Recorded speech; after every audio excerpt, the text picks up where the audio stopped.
ซึ่งตอนนี้คุณเป็นหนึ่งในบุคลากรของหน่วยรบอะไรคือเหตุผลที่คุณอัลฟาเลือกเดินเส้นทางนี้ครับเพราะมันไม่ง่ายเลยแล้วสำหรับตัวพี่เองเนี่ยคือไม่ว่าจะเกิดแก่เจ็บตายเนี่ยวันหนึ่งพี่อยากจากไปบนความภาคภูมิใจตัวเองเรามีโอกาสได้ช่วยเหลือผู้อื่นเรากังวลว่าบางอย่างจะเกิดขึ้นแล้วเราควบคุมไม่ได้ครับความกลัวเนี่ยมันจะทวีมากขึ้นหากเราไม่ยอมรับมันอีโก้คืออะไรมันมีอิทธิพลกับชีวิตของเราในแง่บวกหรือแง่ลบแบบไหนครับเรามองไกลแค่ไหนอะเราไม่เห็นคิ้วตัวเองนะ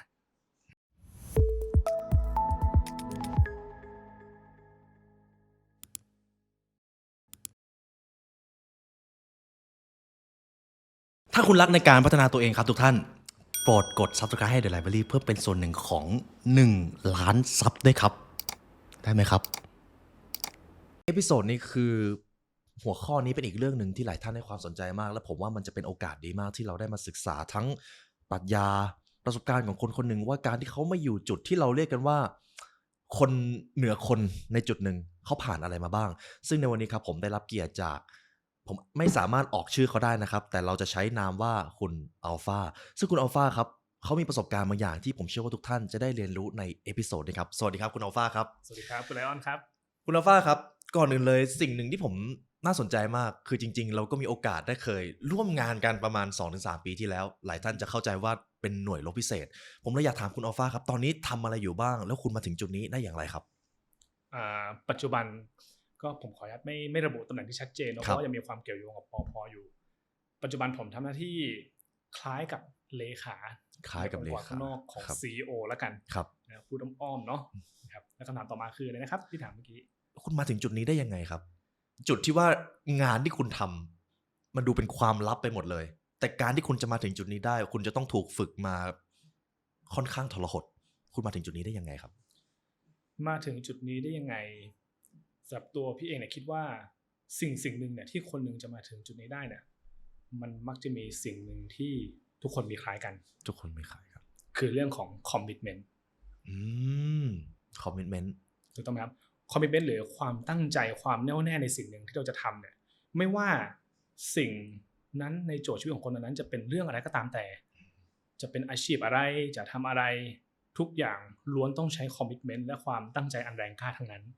ดังนั้นถ้าถามว่าคำตอบพี่สั้นๆว่ามาถึงจุดนี้ได้ยังไงล้วนมาจากความตั้งใจและความพยายามเท่านั้นครับขอบคุณครับพี่อัลฟาครับสิ่งหนึ่งที่ผมอยากจะให้ลองเล่าให้ฟังซึ่งบางส่วนคุณอัลฟาอาจจะเล่าไม่ได้นะครับเพราะว่ามันเป็นความลับแต่ผมจะค่อยๆถามคำถามที่เขาสบายใจที่จะเล่าก่อนอื่นเลยครับในตอนนี้ถ้าผมใช้คำว่าเป็นหนึ่งในบุคลากรของหน่วยรบพิเศษจะได้ไหมครับคำนี้ได้ครับซึ่งตอนนี้คุณเป็นหนึ่งในบุคลากรของหน่วยรบ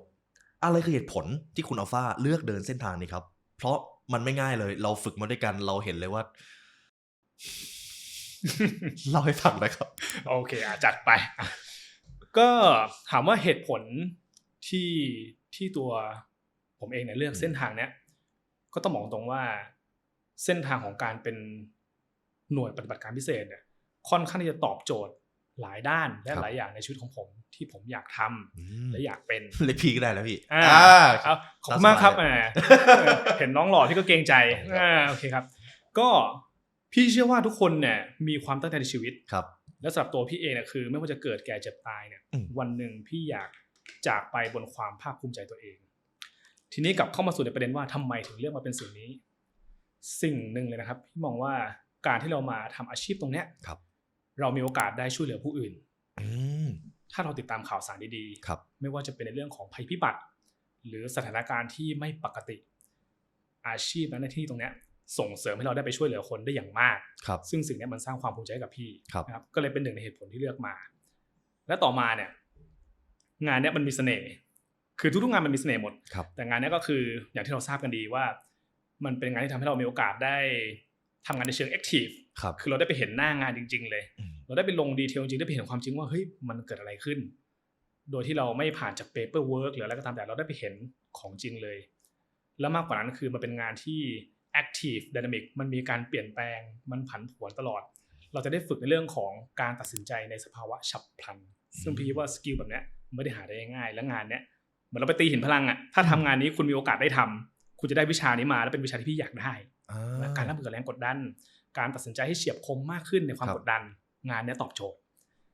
ต่อมาคือมันเป็นงานที่มีองค์ความรู้ใหม่ตลอดเลยอย่างเช่นเราพูดกันในเชิงหลวมๆแล้วคือถ้าไลออนสังเกตดู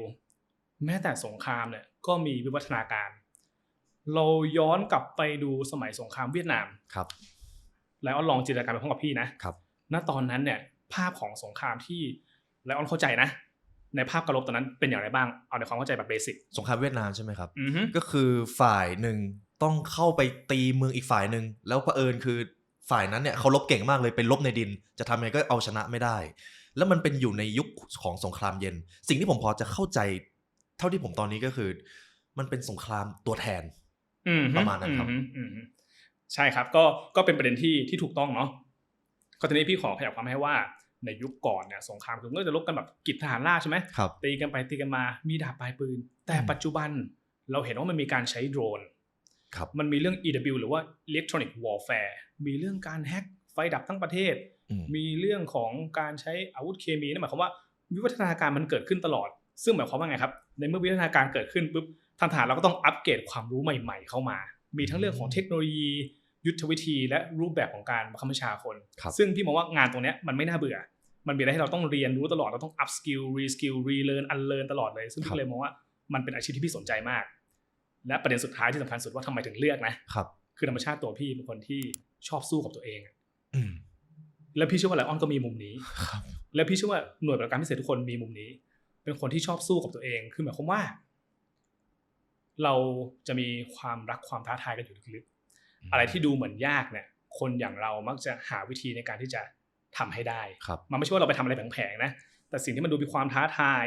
เหมือนสมการหลายชั้นเนี่ยเราก็จะหาวิธีในการค่อยๆแกะมันจนทำได้ซึ่งโดยเจนเดอร์พี่เป็นคนประเภทที่ว่าไม่กลัวของยากอันไหนที่ว่ายากขอลองหาวิธีในการที่จะ success หน่อยก็เลยยิ่งดึงดูดให้พี่เดินทางเข้ามาในสายนี้การเป็นนักปฏิบัติการพิเศษครับขอบคุณครับพี่อัลฟาครับเดี๋ยวผมจะรีแคปให้ก็คือตอนแรกเหมือนจะชอบหน้างานที่เราได้แอคทีฟอย่างที่สองเหมือนผมชอบโซนนี้มากเลยที่เราคุยกันมันเป็นเรื่องของวิวัฒนาการของสงครามและการทหารตรงนี้ผมขอลงดีเทลได้ไหมครับเชิญครับเชิญสงครามที่มีวิวัฒนาการมาเกิดขึ้นเทียบกับตอนนี้แล้วทางทหารครับรูปแบบการรบมันต่างจากเมื่อก่อนยังไงในมุมของหน่วยรบพิเศษต่างกันยังไงงั้นเราสโคปกันแบบกว้างๆเนาะไม่ลงดีเทลมากถ้าเรามองในการปฏิบัติการแบบแต่ก่อนเนี่ยจะเน้นเรื่องของ man power เป็นหลัก man power and mentally toughness mentally toughness คืออะไรความแข็งแกร่งของจิตใจถูกไหมครับแต่ว่าใดๆต่างๆก็จะมาจากสิ่งที่มันเป็น manual และ man power แต่ณปัจจุบันเนี่ยวิวัฒนาการเห็นได้ชัดเจนคือมันมีเทคโนโลยีมาเกี่ยวข้องครับนั่นหมายความว่าคนที่เป็น special operator เนี่ยหรือ agent เนี่ยจะต้องมีความเข้าใจในเทคโนโลยีที่มากขึ้นนั่นหมายความว่าคุณจะต้องมีความถนัดมากขึ้นน่ะพี่ยกเครดิตอย่างนึงเลยครับปัจจุบันเรามีอะไรครับเรามี CCT ครับใช่ไหม CCT ย่อมาจาก Combat Control Team ใช่ไหมครับปัจจุบันน่ะภาพการรบมันเปลี่ยนไปมากๆเลยจากที่แต่ก่อนคือเราเป็นถ้ามองง่ายๆคือเป็นหน่วยบุกทะลวงฟันเข้าไปแต่ปัจจุบันเรามีเลเยอร์ของหน่วยรบพิเศษที่มีความรู้ทางด้านวิศวกรรมด้วยนะCCT ต้องรู้ในเรื่องของการคำนวณอัตราการระเบิดที่ส่งผลต่อโครงสร้างคำนวณทิศทางของอากาศยานในการที่จะเข้ามาในพื้นที่การรบคือคุณต้องมีความรู้แบบ ATC เลยนี่แหละคือวิวัฒนาการที่มันเปลี่ยนไปในรูปแบบของการปฏิบัติการพิเศษเพราะว่าเลเยอร์ของเทคโนโลยีมันสูงขึ้นภาพการรบมันก็แอดวานซ์มากขึ้นว้าวเหมือนในหนังถ้าผมนึกหนังออกที่เกี่ยวกับรบพิเศษก็จะเป็น13 hours Lone Survivor ภาพมันเป็นแบบนั้นไหมครับที่ถืออาวุธไปรบแล้วกลางเมืองก็มีระเบิดเต็มไปหมดเลยทุกวันนี้มันยังเป็นภาพแบบนั้นอยู่ไหมครับพี่อัลฟาถ้าณปัจจุบันเนี่ยคงต้องยกตัวอย่างในเคสของสงครามของประเทศรอบบ้านเราเนาะเพราะว่าประเทศเราเนี่ยก็ต้องพูดตรงว่ายังไม่ได้อยู่ในภัยสงครามนั้นซึ่งดีแล้วซึ่งมันไม่ควรเกิดขึ้นที่ถามว่ามันเหมือนกันไหมเราลองไปสังเกตสื่อในช่องต่างประเทศดูไม่ว่าจะ BBC หรือ CNN หรือว่าแม้แต่เว็บเพจแต่ละอย่างที่เราเห็นก็จริงๆพี่มองแล้วมันก็เป็นอย่างนั้นเลยนะมันเป็นการรบแบบ urban terrain urban terrain ก็คือพี่ขยายความให้คือว่าเป็นการรบในสิ่งปลูกสร้างสังเกตได้ว่ารัสเซียยูเครนเนี่ยไม่ว่าจะสู้กันแถวไครเมียหรือว่าในเมืองต่างๆเนี่ยมันจะมีเรื่องของ อุโมงค์ที่ต้องสู้กัน ครับ ตีเมาส์ตีฝ่าพื้นที่กันใช้โดรนใช้ระเบิดซึ่งสภาพไม่ต่างกันเลยแล้วเราก็เห็นพิษของสงครามแล้วว่าโหตึกรามบ้านช่องมันพังหมดเลยมันก็ไม่ต่างจากในหนังเลยในความจริงอาจจะแย่ซะกว่าด้วยว้าวแต่สิ่งที่ผมชอบมากเลยก็คือถึงแม้ว่าสงครามผมจำได้ก็คือสุดท้ายแล้วทหารราบจะต้องเข้าไปยึดพื้นที่แต่ทุกวันนี้เราเหมือนเราลบด้วยข้อมูลเราลบด้วยเทคโนโลยีมากขึ้นผมว่าหลายท่านอาจจะยังคิดภาพไม่ออกตรงที่ว่าเอ้ยแล้วหน่วยรบพิเศษเนี่ยต้องคำนวณอะไรเยอะขนาดนั้นเลยเหรอก่อนที่จะไปเข้าเป้าหมายจริงตรงนี้อยากให้พี่อัลฟาเล่าคร่าวๆให้หน่อยครับว่าเราใช้คำนวณอะไรแบบไหนบ้างโอเคครับถามว่าคำนวณอย่างไรบ้างใช่ไหมครับมันอาจจะดูสวนทางนะว่าเป็นหน่วยรบทำไมต้องคำนวณพี่ถามว่าสมมุตินะครับพี่ต้องการที่จะไปยึดพื้นที่ B ครับแล้วเราจะรู้ได้ไงว่าเราจะเข้าพื้นที่นั้นแบบไหนเราต้องทำงานบนข้อมูลถูกไหมครับครับสมมุติว่าพื้นที่ B รอบด้านมันมีเรื่องของกระแสน้ำครับมีภูเขาล้อมรอบในเมื่อมีภูเขาต้องมีลมช่องเขาถูกไหมครับมันจะมีลมช่องเขาที่ตีขึ้นตีลงตามสภาพอากาศที่มันเปลี่ยนไปถูกไหมครับทีนี้กำลังไม่ว่าจะเป็นทางบกทางทะเลเข้าไป1เลยคุณต้องรู้ธรรมชาติพื้นที่ตรงนั้นต้องรู้วันเวลาน้ำขึ้นน้ำลงกระแสน้ำไหลความเร็วเท่าไหร่ธรรมชาติของกระแสน้ำตรงนั้นเป็นอย่างไรถ้าจะอินฟิลด้วยการกระโดดร่มหรือใช้อากาศยานเข้าไปคุณต้องรู้ทิศทางลมคุณต้องรู้ลมช่องเขาคุณต้องรู้ความสูงโดยรอบว่าทิศทางไหนควรเข้าไม่ควรเข้าอุปสรรคมันมีอะไรบ้างอันนี้คือแบบเบสิกง่ายๆโอเคไหมอันนี้ง่ายใช่ไหมครับเราไม่ลงลึกนะคือว่าก่อนจะเข้าไปก็ต้องรู้ธรรมชาติสิ่งนั้นก่อนซึ่งข้อมูลมันก็ต้องมาจากการคำนวณมันก็ต้องมีตัวเลขมาเกี่ยวข้องถูกต้องไหมครับระยะความสูงแกน x แกน y ต้องรู้หมดแล้วคณิตศาสตร์เกี่ยวหมดเลยซึ่งทำให้ผมนึกถึงตอนที่เคยฝึกอยู่กับพี่เลยกว่าจะได้เข้าพื้นที่ใช้เวลาประมาณ1-2 วันกับการวางแผนใช่ส่วนทำจริงๆ2 ชั่วโมงเสร็จเผื่อไม่ถึงด้วยมันเลยทำให้ผมรู้สึกว่าคำว่าหน่วยรบพิเศษเนี่ยมันอาจจะไม่ใช่ภาพที่เราจะไปตะลุมบอลกันเป็น 100% เหมือนเมื่อก่อนแล้วผมเข้าใจถูกไหมครับถูกต้องครับโอเคครับพี่งั้นในตอนนี้เป้าหมายจริงๆที่พี่ทำงานนี้มันอาจจะเหมือนในหนังเลยอาจจะเหมือนเขาเรียกว่า Secret Service คล้ายๆแบบนั้นไหมครับอารมณ์ประมาณนั้นทำไมพี่ถึงทำสิ่งนี้ลึกๆแล้วเหตุผลที่พี่เลือกทำสิ่งนี้มันคืออะไรเหรอครับ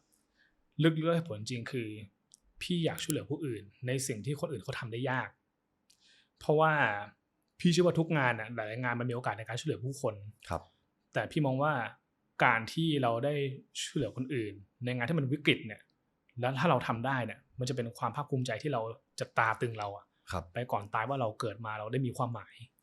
ถูกไหมครับนั่นสำหรับตัวพี่นะสำหรับตัวพี่คนเดียวเพราะว่าพี่เชื่อว่าทุกงานมีเกียรติหมดแต่แค่เราเลือกที่จะมาทำสิ่งนี้เราเต็มใจที่จะทำมันเราแค่เต็มใจที่จะทำมันใช่ผมขออนุญาตถามตรงนี้เพิ่มครับงานที่พี่ทำอยู่เนี่ยในตอนฝึกมันก็จะมีบางช่วงที่ครูฝึกเขาจะใช้แรงกดดันที่หนักซึ่งเหตุผลก็คือเพราะเวลามาเจอหน้างานจริงแรงกดดันมันจะคูณ10แล้วช่วงเวลาที่มันกดดันมีความเป็นความตายเข้ามาเกี่ยวข้องพี่จัดการความรู้สึกแบบนั้นยังไงครับผมเชื่อว่าพี่น่าจะมีประสบการณ์ทำนองนี้มาเยอะโอเคครับเนี่ยพี่เขาจะว่าแล้วเราถามว่าเรามีวิธีจัดการกับความกลัวหรือความกังวลยังไงใช่ไหมครับโอเคพี่จะแยกเป็น2เฟสแล้วกันเนาะเฟสที่อยู่ในห่วงระหว่างการฝึกนะครับเฟสที่1แล้วเฟสจากประสบการณ์จริงที่พี่จะบอกแบบอ้อมๆโอเคไหมแต่ทั้ง2อย่างมันจะเชื่อมด้วยแกนกลางเดียวกันดังนี้ความกลัวพี่ถามแล้วอ้อนพี่ถามว่าความกลัวน้องคิดว่าเกิดจากอะไรเรากังวลว่าบางอย่างจะเกิดขึ้นแล้วเราควบคุมไม่ได้ครับในมุมของผมเป็นคำตอบที่ดีมากมันเกิดจากสิ่งที่เราคิดว่าเราควบคุมมันไม่ได้ถูกไหมครับทีนี้เนี่ยความกลัวเนี่ยมันจะทวีมากขึ้นหากเราไม่ยอมรับมันอาจฟังดูแปลกนะครับเพราะว่าเราไม่ยอมรับมันเพราะอะไรเราคิดจะต่อต้านเรามัวแต่จะหาทางหนีเราเลยยิ่งกลัวยิ่งไฟท์กับสิ่งนั้นมากขึ้นแต่ทีนี้ถามว่าวิธีที่สำหรับพี่นะที่กระจัดง่ายๆเลยคือ1ในเมื่อต้องเจออยู่แล้วยอมรับมันเสียในเมื่อทำใจยอมรับอะไรมันจะบางลงสมมติว่านึกภาพถึงตอนที่เราฝึกกันจำได้ว่ามันจะมีอยู่คืนนึงที่เราเหมือนเราได้รับข่าวว่าครูจะปลุกคืนนี้จำได้ว่ามันไม่ได้คืนเดียวมันหลายคืนมากเลยถูกไหมมันหลายคืนมากเลยก็ฝากไปถึงครูครับเอาอะไรนักหนาวเนี่ยแล้วมันมีหลายคืนไม่ได้นอนเลยทีนี้เนี่ยไลออนสังเกตมาว่าหลักๆมันจะมีบุคลากรอยู่2จำพวกนะคือพวกที่นอนไม่หลับกับพวกที่นอนหลับ นี่แหละคือเคสตัวอย่างง่ายๆที่ทำให้เราเห็นว่าการตอบสนองต่อความกลัวและความกังวลของแต่ละคนมันต่างกันครับใช่ไหมถามว่าในเมื่อเราทราบข้อมูลมาแล้วอ่ะคนที่นอนไม่หลับคืออะไรครับโดยส่วนใหญ่คือกังวลไงครับเฮ้ยจะปลุกกี่โมงจะปลุกเมื่อไหร่เดี๋ยวเจออะไรบ้างคิดวนซ้ำๆอยู่ในหัวอย่างนั้นนะครับวนลูปจิตไม่นิ่งนอนไม่หลับกลายเป็นว่าห่วงเวลาที่จะได้พักผ่อนก็ไม่ได้พักความกังวลทวีความรุนแรงมากขึ้นเพราะคุณไม่ยอมรับไงเฮ้ยจะปลุกจริงป่าววะหรือไม่ปลุกเพราะอะไรคือเหมือนใจไม่อยากให้ปลุกแล้วไม่ไปลุ้นกับมันถูกไหมก็คือนั่นคือจะเชื่อในสิ่งที่พี่บอกว่าคือคุณไม่ยอมรับไงถูกไหมแต่กับคนที่นอนหลับคืออะไรปลุกก็ปลุกคือยังไงก็ต้องปลุกอยู่แล้วมันเป็นหลักสูตรยังไงมันก็ต้องเจอเรื่องกดดันคือทำใจยอมรับไปแล้วว่ายังไงมันต้องเจอแล้วเราก็จะบางเราก็นึกว่ามันต้องเจออยู่แล้วเราก็จะไม่กังวลกับมันมากแล้วสิ่งที่ตามมาคือ anticipate ในเมื่อมันต้องเจองั้นเตรียมตัวรับมือสิดีกว่าที่เราจะไปกังวลซ้ำๆวนลูปไม่หาทางออกยอมรับสเต็ปต่อมาคือเตรียมตัวรับมือครับในเมื่อต้องโดนปลุกคืนนั้นใช่ไหมครับหรือไม่โดนก็ไม่รู้แล้วเขาอาจจะปั่นเราแต่นั่นคือโอเคปลุกมันก็มีไม่กี่อย่างเนาะเตรียมรองเท้าคอมแบทให้พร้อมเตรียมชุดให้พร้อมเตรียมอะไรเสร็จให้มันเข้าที่เข้าทางหน่อยเมื่อไหร่ก็เมื่อนั้นแหละแล้วก็นอนซะแค่นั้นเองครับความกลัวมันจะหายไปว่าคือ1เรายอมรับ2เราก็เตรียมตัวให้พร้อมพอแล้วเราลดภารกรรมที่เราต้องเจอแล้วอย่างนั้นคือเราแต่งตัวเร็วขึ้นแล้วเราก็นอนได้นี่ใช่ไหมครับแล้วก็ได้พักผ่อนซึ่งจะได้ไหมว่าเหตุการณ์ที่มันเกิดขึ้นคือมันมีวันที่โดนปลุกจริง กับวันที่ไม่โดนปลุกเลยที่โดนปั่นถูกไหมแต่ถ้าเราจัดการมาแล้วเราก็จะนอนหลับได้ทั้งวัน2 วันนั้นแหละรู้สึกว่าถ้าเซตของเตรียมพร้อมเนี่ยมันจะหลับสบายมากเลยถูกต้องใช่ไหมถูกว่ามันเป็นการเตรียมตัวครับใช่ไหมเรายอมรับมันว่ามันจะเกิดขึ้นแน่นอนแล้วเราเตรียมตัวรับมันยอมรับและเตรียมตัวจบทุกอย่างจบเลยแล้วก็ถามว่ามันเชื่อมกับการทำงานอย่างไรก็มันก็จะมีบางเหตุการณ์ที่พี่เคยผ่านมาเนาะพี่ถามว่าเวลาที่เหตุการณ์บางอย่างมันเกิดขึ้นฉับพลันแล้วเป็นเหตุการณ์ที่ค่อนข้างจะส่อแววไปในทางรุนแรงแล้วออนคิดว่าคนปกติพื้นฐานจะตอบสนองต่อเหตุการณ์นั้นอย่างไร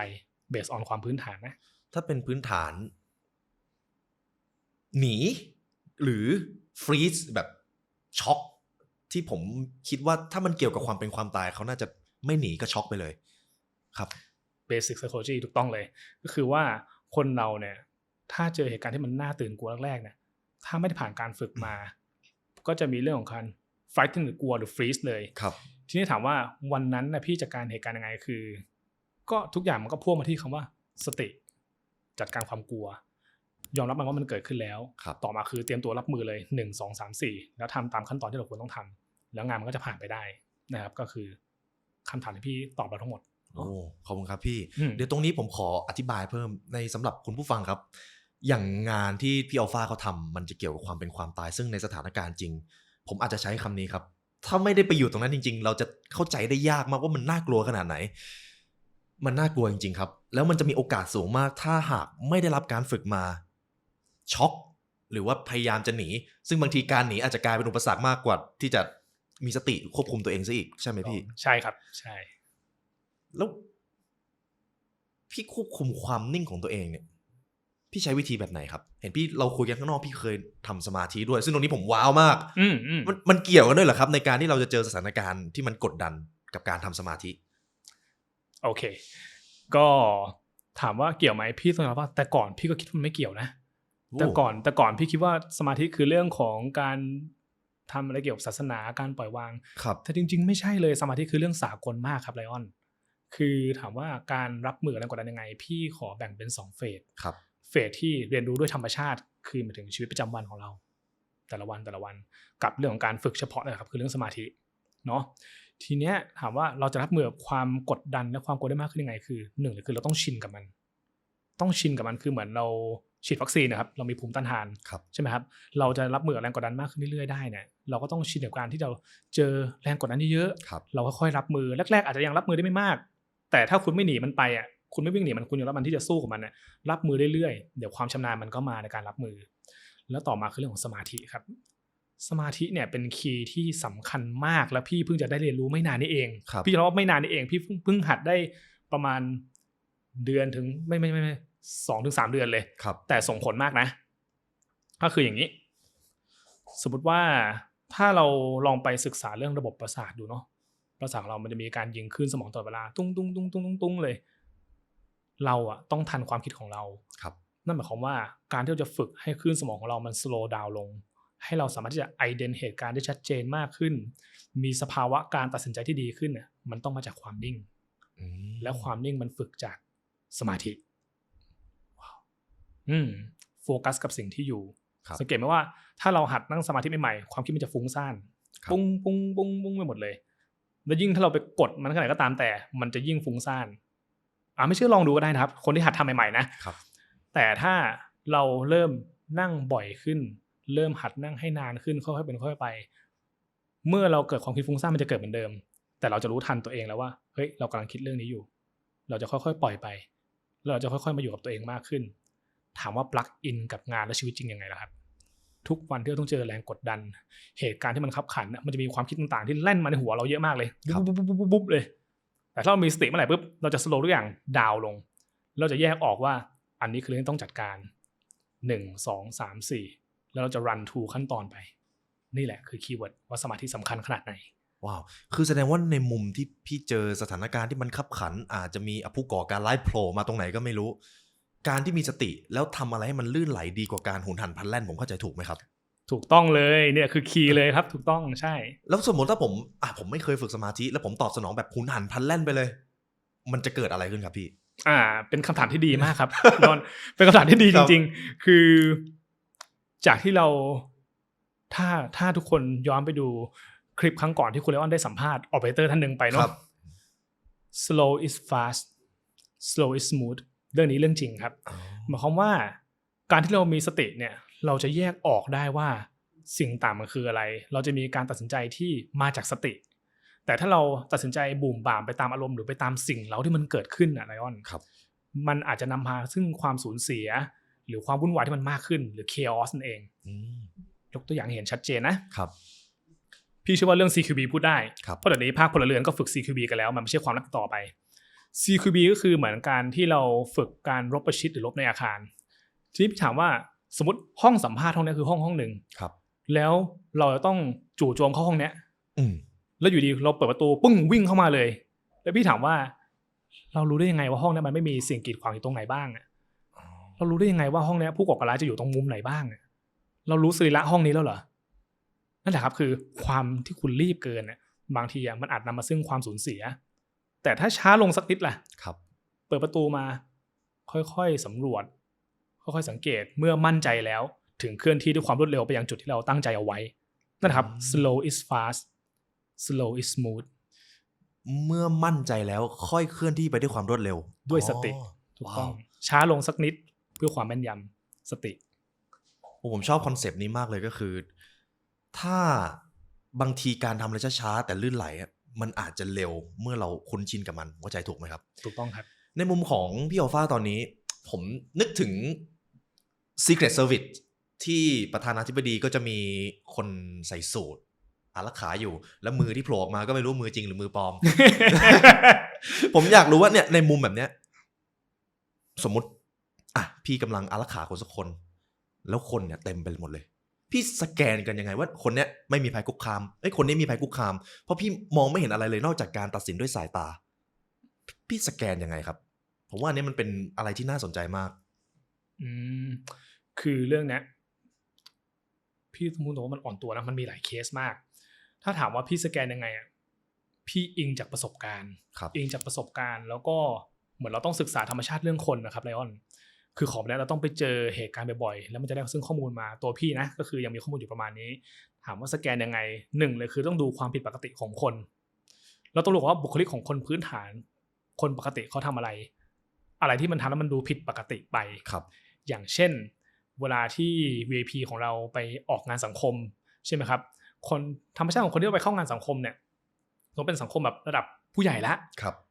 เวลาคนที่เขาจะเข้ามาพูดติดต่อสื่อสารกันเขาก็จะมาด้วยมารยาทด้วยแมนเนอร์ที่นุ่มนวลถูกไหมครับแต่ทีเนี้ยถ้าพฤติกรรมบางอย่างที่เขาดูมุ่งมั่นในการจะเข้ามาเสียเหลือเกินมากจนเกินความพอดีหรือเริ่มมีอากัปกิริยาที่แปลกๆสายตาเริ่มหลอกแหลกเริ่มมองพวกเราบ่อยๆเนี่ยนั่นหมายความว่าเขาอาจจะมีความอินเทนต์บางอย่างซึ่งตัวเราแค่แอนทิซิเพตเตรียมตัวรับมือเอาไว้หรืออย่างบางเหตุการณ์ก็เคยเกิดนะ แต่ว่าไม่ได้ถึงขั้นว่ารุนแรงอะไรเป็นเหตุการณ์ที่เราต้องไอเดนคนครับก็คนส่วนใหญ่ก็มาด้วยแมนเนอร์ปกติแต่มีคนหนึ่งที่สายตาเนี่ยจับ VP ตลอดแล้วมีอาการแปลกๆจับตลอดเวลาเหมือนต้องการที่จะเข้ามาหาหรือว่ายัดเอกสารบางอย่างยัดข้อมูลบางอย่างอ่ะ wow. คือ intent เขาชัดเจนเนี่ยแล้ววันนั้นพี่ก็เลยตัดสินใจที่ anticipate คือสื่อสารกับลูกทีมสื่อสารว่าโอเคเราก็ทำไล่จากเบาไปหนักคือว่าโอเคกันให้คนเข้ามายากกันเตรียมยานพาหนะให้พร้อมแล้วก็นำเรียนเลขาณปัจจุบันที่พี่ทำหน้าที่อยู่เนาะนำเรียนปุ๊บว่าข้อมูลเป็นอย่างนี้นะครับเรามีSA ว่าเหตุการณ์อาจจะเป็นแบบนี้เดี๋ยวให้รีบนำพาขึ้นรถก่อนเพื่อหลีกเลี่ยงเรื่องลำบากใจหากมีการยัดเอกสารเกิดขึ้นเพราะว่า intentional ของคนนั้นนะมันชัดเจนมากเลยว่ามุ่งจะเข้าแล้วแบบคือการแต่งกายเขาไม่ได้เหมือนคนที่เป็นเกสในงานแบบนี้แล้วเขามุ่งจะเข้าแล้วเดินเข้าใส่เลยนะเราก็ต้องรีบจัดการเหตุการณ์มันเป็นเรื่องละเอียดอ่อนนิดนึงเนาะซึ่งคือพี่ต้องสแกนมันตั้งแต่หน้าปากซอยเลยใช่ไหมครับคือถ้าช้าเนี่ยมันอาจจะมีผลต่อ VIP ถามมิ่งคือเรื่องสำคัญนะคือเรื่องของความปลอดภัยเป็นเรื่องที่ประนีประนอมไม่ได้สำหรับตัวพี่นะครับ safety cannot be compromised ประนีประนอมไม่ได้ใช่ครับเรื่องความปลอดภัยประนีประนอมไม่ได้ซึ่งสิ่งเหล่านี้พี่เรียนมาจากไหนครับหรือว่ามันมาจากประสบการณ์เลยมันมีการฝึกยังไงบ้างเรียนมาจากไหนเราก็ต้องยกเครดิตให้กับหลักสูตรแล้วเครดิตเนี่ยสำคัญคือเขาสอนให้เราอ่านคนเขาสอนให้เราดูคนแต่ทีนี้เนี่ยพี่ต้องบอกว่าคนเป็นอะไรที่ซับซ้อนถูกไหมบุคลิกมีความซับซ้อนนะคนเราจริงมีได้บุคลิกมากเลยถูกไหมครับเหมือนที่เราทำงานกันมาครับเลออนวันนี้เราอาจจะต้องเป็นบุคลิกนึงวันนี้อาจจะต้องเป็นอีกบุคลิกนึงแต่ธรรมชาติพื้นฐานสำหรับตัวพี่เองนะครับที่ใช้ไม่ว่าคนเราจะเปลี่ยนบุคลิกไปแค่ไหนสุดท้ายแล้วมันก็จะมีแกนนึงที่มันส่องถึงความผิดปกติเสมอว้าวพี่เทียบลอจิกง่ายแค่ว่าเหตุการณ์เนี้ย normally ครับ behavior พฤติกรรมพื้นฐานมันควรจะต้องเป็นยังไงในพื้นที่แบบนี้ถ้ามีบางสิ่งที่มันดูผิดปกติไปหรือส่อแววถึงความมุ่งมั่นชัดเจนในบางเรื่องของบางบุคคลครับพี่จะเริ่มคิดว่าสัญญาณนั้นเริ่มผิดปกติสิ่งหนึ่งที่ผมเหมือนได้ตกผลึกแล้วพี่ก็เพิ่งพูดเมื่อกี้คือในหลักสูตรเมื่อเราจบแล้วเราได้ทำงานสักพักเราจะเริ่มอ่านคนเป็นสิ่งหนึ่งที่ผมว่ามันเป็นเรื่องตลกก็คือคนที่จบหน่วยรบพิเศษเนี่ยมันจะโดนมองว่าเป็นคนเหลี่ยมเยอะ ตลอดเลยในมุมการอ่านคนของพี่เนี่ยมันเป็นยังไงบ้างครับพอจะอธิบายได้ไหมครับในมุมการอ่านคนใช่ไหมครับพี่คิดว่าสิ่งนี้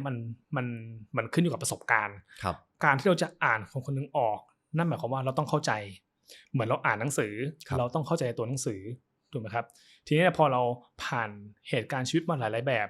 เรารู้ว่าโดยธรรมชาติพื้นฐานเนี่ยคนจะตอบสนองต่อสิ่งนึงอย่างไรเนี่ยเมื่อเรารู้ธรรมชาติถ้าเราเป็นคนที่ช่างสังเกตมากพอนะคือสิ่งนี้จะดีไม่ดีพี่ว่ามันอยู่ที่การสังเกตเลยสังเกตเขาและสังเกตตัวเองด้วยถูกไหมครับว่าธรรมชาติเราเช่นว่าเราเอามือไปจับของร้อนมือเราจะสะดุ้งอันนี้คือธรรมชาติแล้วที่เราต้องรู้ว่าเฮ้ยมันเป็นแบบนี้ในชีวิตจริงมันก็จะมีหลายๆสิ่งที่มันเป็นสิ่งเร้ามาและคนมักจะตอบสนองอย่างไรเราแค่ต้องสังเกตเมื่อสังเกตมากขึ้นผ่านไปหลายสถานการณ์ในชีวิตมากขึ้นไปเห็นสิ่งแปลกๆมากขึ้นสิ่งที่ได้มาคือเราก็จะเห็นว่าคนตอบสนองต่อเหตุการณ์นั้นๆอย่างไรมากขึ้นเป็นฐานข้อมูลพอเป็นฐานข้อมูลปุ๊บทีนี้เหมือนว่ามันเหมือนเรามี iPad เรามีหนังสือที่มันมีอินเด็กซ์เยอะมีแชปเตอร์เยอะยิ่งเรามีหลายแชปเตอร์มันยิ่งส่งผลให้เราอ่านคนได้มากขึ้นไงครับเพราะประสบการณ์เพราะฐานความรู้สิ่งหนึ่งที่ผมเหมือนได้ตกผลึกจากพี่คือเขาเรียกว่าบุคลิกที่พี่เป็นในการอ่านคนในการรับมือกับภัยคุกคามมันทำให้พี่มีบุคลิกที่เรียกว่าไม่ตกเป็นเหยื่องั้นสิ่งหนึ่งที่ผมอยากจะถามแล้วคนแบบไหนที่มีโอกาสตกเป็นเหยื่อมากเลยอาจจะเป็นเหยื่อของผู้ก่อการร้ายเขาต้องมีบุคลิกแบบไหนเขาถึงตกเป็นเหยื่อได้โอเคบุคลิกของการตกเป็นเหยื่อจริงๆมันมีเรื่องของหลักทฤษฎีอยู่นะแต่ว่าตัวพี่เองครับก็ขออนุญาตไม่อิงถึงทฤษฎีกันเพราะว่ายังไม่ได้ศึกษาถึงจุดนั้นแต่โดยพื้นฐานที่สังเกตนะคนที่ตกเป็นเหยื่อมักจะดูอ่อนแอคนที่ตกเป็นเหยื่อมักจะไปในที่ที่ไม่ควรไปเอาแบบเบสิกง่ายๆแล้วกันในเหตุการณ์ที่มันเกิดขึ้นที่เราไม่อยากพูดถึงกันเนาะคือส่วนใหญ่จะเกิดจากการที่คุณไปในที่ที่คุณไม่ควรไป2คือโดยเซนส์ที่เขาสัมผัสคุณได้คือคุณแบบคุณไม่มีทางสู้หรือว่าคุณแบบคุณดูแล้วคุณเอาตัวรอดไม่ได้คุณจะตกเป็นเหยื่อทันทีนึกออกไหมเหมือนปลาใหญ่กินปลาเล็กรู้ว่าปลาเล็กสู้ไม่ได้แน่ๆหนีไม่ได้แน่ๆถูกกินทันทีนั่นแหละครับพี่ก็คงพูดได้แค่แบบกว้างๆก็คือไม่มี SA ที่ไหนที่ไม่ควรไปดันไปแล้วก็บุคลิกคุณเขาดูออกว่า คุณไม่สามารถสู้หรือหลบหลีกเขาได้แสดงว่าในมุมพี่เนี่ยในการอ่านคนบุคลิกนี่สำคัญมากโอ้มากว้าวโอเคครับพี่ทีนี้งั้นในตอนนี้ครับพี่เคยเล่าปรัชญาหนึ่ง be formless and be water ประโยคนี้ผมจำได้ว่าอาจจะเคยได้ยินจากเขาเรียกว่าผู้ชายคนหนึ่งแล้วกันผมอยากให้พี่อธิบายหน่อยทำไมพี่ชอบปรัชญานี้มากมันมีความหมายอย่างไรครับ be formless and be water be formless and be water ก็ถ้าเราดูภาพยนตร์แอคชั่น เราจะรู้ว่าคำนี้มาจากคนที่ชื่อว่าลีเซียวหลงหรือบรูซลีนั่นเองนะครับเขาเอาปรัชญานี้มาใช้ในเรื่องของการประยุกต์ใช้ในศิลปะการต่อสู้ในพี่เท้าความของมันเกิดขึ้นยังไงนะในยุคนั้นเนี่ยศิลปะการต่อสู้มันยังเป็นแบ่งเป็นหลายแขนงคาราเต้เลยกังฟูเลยคือทุกคนมีเอกลักษณ์ของตนเองแต่ทีเนี้ยบรูซลีเนี่ยเขาพัฒนาคือการมิกซ์รวมสิ่งต่างๆเอาข้อดีของแต่ละสิ่งเนี่ยมารวมกันเป็นสิ่งหนึ่งคือเอาข้อดีของแต่ละอันมาแล้วประกอบกันได้เป็นจิ๊กซอว์แล้วเขาสร้างสิ่งนั้นเขาเรียกว่าจิตคุนโดแล้วก็เกิดมิกซ์มาร์เชียลอาร์ตต่อมาแล้วเขาก็เลยคิดปรัชญาว่าการที่จะสู้ได้ดีหรือว่าทำอะไรมันเกิดขึ้นใหม่ได้เนี่ยต้อง be formless ต้องอย่าสร้างตัวตนว่าแบบตัวเองต้องเป็นอย่างนี้เพราะคุณจะไม่เปิดรับสิ่งอื่นเลยนั่นแหละคือความหมายของปรัชญาคืออ่อนตัวเข้าไว้เรียนรู้เข้าไว้เปิดรับเสมอแล้วสิ่งใหม่ๆจะเกิดขึ้นนี่แหละคือความหมายแล้วพี่ก็หยิบเรื่องนี้มาใช้กับชีวิตตัวเองครับปัจจุบันทุกวันทุกวินาทีแม้เราพูดกันอยู่เชื่อพี่ไหมว่าความรู้ใหม่ๆมันเกิดขึ้นเสมอเลยมันผุดขึ้นมาเรื่อยๆมันผุดมาตลอดและธรรมชาติของคนคืออะไรครับคนเราเนี่ยเมื่อเราเรียนรู้อะไรบางอย่างไปเรื่อยๆเมื่อเราเริ่มชำนาญบางทีเราอาจมีอีโก้แล้วเมื่อเรามีอีโก้ปุ๊บเนี่ยเราอาจจะไม่เปิดรับสิ่งใหม่เลยดังนั้นพี่จะเตือนตัวเองเสมอว่า be formless นะ be water คือหมายความว่าพี่ต้องพร้อมที่จะรับรู้เรียนรู้สิ่งใหม่ๆเสมอพี่ต้องพร้อมวางสิ่งเก่าหากมันเอาไปแล้วแล้วเรียนรู้สิ่งใหม่พี่จะต้องไม่ถือตัวในเรื่องของอีโก้ถ้าเราเปรียบเทียบเนี่ยความรู้มันจะเป็นเหมือนภาชนะเนาะไม่ว่าจะเป็นแจกันไม่ว่าจะเป็นอะไรเราก็ต้องทำตัวเป็นน้ำครับเพราะทั้งเมื่อไหร่เรามีอีโก้มันเหมือนเราทำตัวเป็น solid ของแข็งอะถามว่าพี่จะเอาอิฐมาใส่ในกระถางได้ไหมไม่ได้แตกใช่ไหมเมื่อใส่ไม่ได้มันก็เหมือนเราไม่ได้รับความรู้อะดังนั้นพี่ต้องทำตัวเป็นน้ำเข้าไว้ครับ relearn unlearn reskill เรื่อยๆนั่นแหละคือที่มาของ be formless ของพี่ไม่ยึดติดแม้จะเป็นความรู้ที่เราเชื่อว่าเอ้ยมันน่าจะถูกที่สุดก็ไม่ควรยึดติดโอ้พี่อัลฟาครับสิ่งหนึ่งที่ย้อนกลับไปในตอนที่เรายังวิ่งด้วยกันกินข้าวด้วยกันฝึกด้วยกันพี่จะเป็นอีกคนหนึ่งที่ผมขออนุญาตเรียกว่าครูอีกคนหนึ่งพี่มักจะสอนผมเรื่องหนึ่งตอนนั้นผมเหมือนจะไม่ค่อยเข้าใจหัวข้อนั้นมันชื่อว่าอีโก้พี่ตอนนั้นเนี่ยพี่จะพยายามสอนผมให้เข้าใจว่าเอ้ยอีโก้เป็นอย่างนั้นเป็นแบบนี้นะมีมากเกินไปเป็นภัยนะแล้วตอนนั้นผมพูดตรงๆผมจะไม่ค่อยเข้าใจผมอยากให้พี่ลองอธิบายหน่อยครับในมุมของพี่ประสบการณ์ชีวิตในตอนนี้อีโก้คืออะไรมันมีอิทธิพลกับชีวิตของเราในแง่บวกหรือแง่ลบแบบไหนครับครับก็โอเคนะก่อนอื่นใดก็พี่ต้องบอกว่าในช่วงที่ผ่านมาเราต้องเข้าใจว่าคนเรามันต้องมีกระบวนการเรียนรู้เนาะมันไม่มีใครที่สมดุลหรือสุขุมตั้งแต่วันแรกแน่นอนในวัยที่ผ่านมาทุกคนจะมีอีโก้บ้างทำผิดแปลกบ้างมันคือกระบวนการเรียนรู้ทีนี้จะถามว่าอีโก้คืออะไรถ้าคำนิยามทางวิชาการพี่อาจจะยังไม่มีแต่พี่มองว่าอีโก้อย่างหนึ่งที่พี่เข้าใจนั้นมันคือความมั่นใจหรือความเป็นตัวตนของเราสิ่งที่เราถือมั่นทีนี้ถามว่าการที่เราถือมั่นหรือมั่นใจในสิ่งหนึ่งมันมีทั้งดีและไม่ดีเพราะว่าถ้าเราสังเกตสถานการณ์นะครับเวลาเราทำสิ่งใดมากๆเหมือนอย่างที่พี่เคยได้กล่าวไปเนาะทำสิ่งใดมากๆจนเกิดความชำนาญมันจะตามมาด้วยความมั่นใจพอมั่นใจปุ๊บมั่นใจมากๆเราก็จะเริ่มสำคัญตัวเองจนบางครั้งเราอาจไม่ฟังผู้คนอื่นเลยซึ่งถามว่าสิ่งนี้มันเป็นอันตรายยังไงเราลองนึกภาพว่าเราทำงานเป็นทีมแล้วสมมติสถานการณ์นั้นที่มันเกิดขึ้นเรามั่นใจในมุมมองของเรามากแต่ณจุดหนึ่งลูกทีมเห็นบางสิ่งบางอย่างที่เราไม่เห็นแล้วสิ่งนั้นมันอาจเป็นภัยแต่ถ้าเรามีอีโก้ที่สูงมากมีความเป็นตัวตนที่สูงมากว่านี่หัวหน้านะต้องฟังอย่าย้อนแย้งหัวหน้าต้องเก่งที่สุดนั่นคือการถือมั่นตัวเองที่มันสูงเกินไปซึ่งพอเราไม่ฟังปุ๊บสมมติข้างหน้ามันมี booby trap มันมีระเบิดที่ประตูแล้วเราไม่เห็นแต่ลูกทีมเราเห็นแต่เรามีแต่ความมั่นใจว่าเฮ้ยเราคิดดีแล้วเราเห็นดีแล้วไปยังไงก็ต้องไปผลักประตูไปตูมเดียวคุณอาจจะโอ้ ง่วงกันทั้งทีมหลับกันทั้งทีมเลยทีนี้อยู่ดีๆก็ง่วงอะไรเงี้ยถูกไหมมันอาจจะไม่รู้สึกอาจจะไปหวันเลยอะไรเงี้ยไม่รู้ไปหวันหรือไป hell โอเคนะก็เป็นมุมนึงว่าคือถ้าเรามีมากเกินไปอ่ะมันอาจทำให้เราปิดกั้น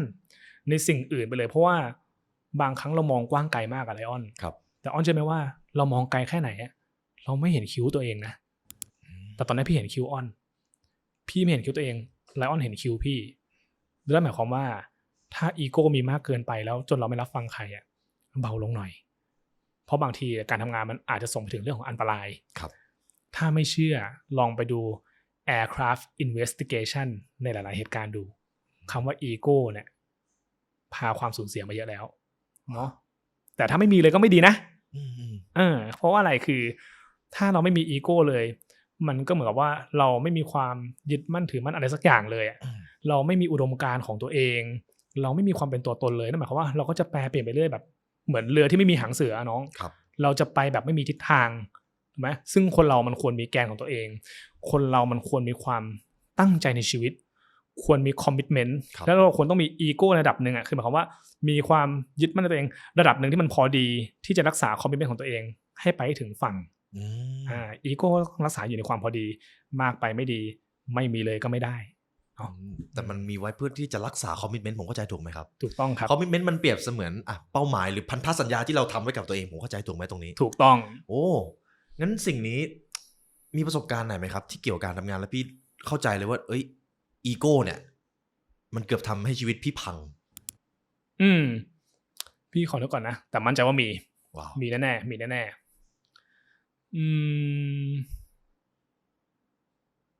มีครับคือณตอนนั้นเนี่ยพี่ขอย้อนไปเรื่องการฝึกกันเรื่องการทำงานมันอินดีเทลไปเนาะคือเรื่องของการฝึกบางครั้งตอนที่เราฝึกใหม่ๆพี่เองก็เป็นเด็กใหม่มาก่อนพร้อมไลออนเลยถูกไหมคือจำได้ว่าเราฝึกด้วยกันมาแต่พอจบปุ๊บพี่ต้องรับบท C2 เพราะความเป็นนายทหารน่ะพี่ต้องแบบพุชตัวเองไปให้เยอะกว่าด้วยบริบทของหน้าที่ณตอนนั้นก็คือจะมีน้องท่านหนึ่งนะครับในรุ่นนั้นแหละที่กำลังจะวอร์นิ่งพี่บางอย่างเรื่องของการใช้ทัศนสัญญาณหรือ smoke ตอนนั้นเป็นการฝึก VP protection ก็คือตอนนั้นคือพี่น่าจะแบบว่าเขาเรียกอะไรมั่นใจในการทำตัวเองมากเกินแล้วก็ปาสโมกไปโดยที่ไม่ดูทิศทางลมเลยแล้วมันก็น่าจะเกิดความ chaos ขึ้นระหว่างการฝึกซึ่งนั่นแหละครับคือตอนที่พี่รู้สึกตัวว่าเฮ้ยอีโก้มากเกินบางอย่างเนี่ยมันก็ไม่ดีนะมันอาจจะนำพามาซึ่งอันตรายหรือแม้แต่กระทั่งตอน CQB ครับคือเรื่องนี้มันก็สอนได้หลายประเด็นคือน้องแต่ละคนมีกระบวนการรับรู้ที่ไม่เท่ากันต้องบอกงี้ก่อนว่าแต่ละคนเรียนรู้ไม่เท่ากันแต่ละคนเก่งต่างกันทีเนี้ยพอต้องไป CQB เนี่ยก็จะมีน้องอีกท่านหนึ่งที่เอกลักษณ์เขาอาจจะเป็นคนที่รับแรงกดดันได้น้อยหน่อยดังนั้นตอนนั้นพี่ก็คงไฟแรงเกินไปนะครับพี่เอาอีโก้ของตัวเองไปพุชเอาความเป็นตัวเองไปยัดเขาว่าต้องได้สิต้องเรียนรู้ได้เท่ากันต้องไวเท่ากันผลปรากฏว่าไอสิ่งที่พี่ทำไปเนี่ยมันคือการที่พี่ไปทำให้เขาเกิดสิ่งที่เรียกว่าฟรีซ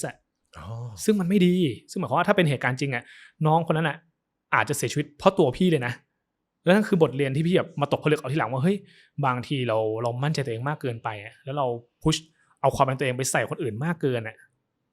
ไม่มันจะเป็นความหวังดีแต่มันอาจจะทำให้ผลเสียเกิดขึ้นได้พี่ก็เลยเริ่มเรียนรู้มากขึ้นว่าเฮ้ยวางตัวเองลงเปิดใจมากขึ้นหาวิธีสื่อสารที่มันดีกว่านี้ดีกว่าเราเปิดใจให้กว้างเข้าไว้นั่นแหละครับคือบทเรียนของพี่โอ้ขอบคุณครับพี่อันนี้คือผมอธิบายให้คุณผู้ฟังเข้าใจนะครับว่า CQB เนี่ยคืออะไร CQB ก็เป็นเหมือนการลบในห้องในพื้นที่ในสิ่งปลูกสร้างซึ่งถ้าเราเห็นภาพการลบในสนามก็จะวิ่งตะลุมบอลใครมากกว่าก็ชนะประมาณนั้นแต่พอ CQB ปุ๊บโอ้โหมันหนังคนละม้วนเลยพี่ผมอยากฟังในมุมพี่เนี่ยในมุมพี่ความเข้าใจตอนเนี้ย CQB เนี่ยต่างจากการลบตะลุมบอลยังไงมันต่างด้วยพื้นที่ครับมันต่างด้วยพื้นที่อุปสรรคที่มันต่างกันคือพื้นที่ชัดเจนเนี่ยพื้นที่สิ่งกีดขวางมันจำกัดครับคือพอมันเป็นพื้นที่โล่งกว้างตะลุมบอลข้างนอกคือคุณมีพื้นที่มากพอที่คุณจะดำเนินกลยุทธ์คุณมีพื้นที่มากพอที่คุณจะหลบหลีกครับแล้วคุณมีระยะมากพอคือหมายความว่าเหมือนเรายิงปืนถูกไหมครับ